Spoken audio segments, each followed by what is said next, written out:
Breaking news coming in from Russia. In Ufa's Russia, a knife attack in a Russian college has injured 4 Indian students. A stabbing attack in the sports hall of the foreign students hostel in Ufa, Russia has now injured 4 Indian students. Indian officials are currently rushing to the location to take stock of the situation.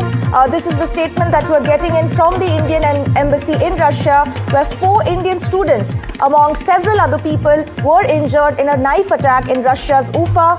Stabbing attack took place in a sports hall of a foreign students hostel at a university in in a Russian region. Now, Indian officials from Kazan are rushing to the location.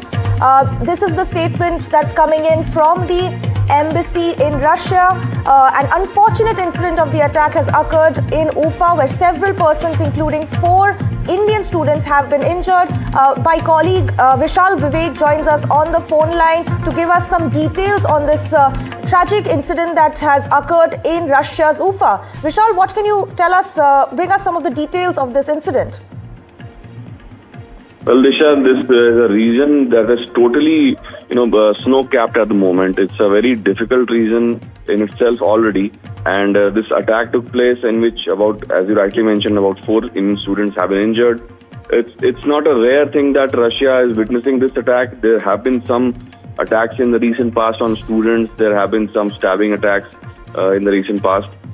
So this goes to show the region is quite disturbed. We'll have more details. Some details are still trickling in. The embassy in Russia has already said that it's an unfortunate incident, and several persons, including 4 students, have been injured. The embassy is in touch with the authorities, and the officials from the consulate in Kazan are on their way to Ufa to provide assistance to the injured students. So these are some of the details that we've gathered. We'll have more when the more details come in. So we'll get you more. Right, Vishal. Thank you for joining us and bringing us those details. So far, what we know is that the accused has not yet been arrested. There's been speculation that there could even be 2 attackers, including a 15-year-old boy. But we'll keep bringing you the latest on this important story coming in from Russia.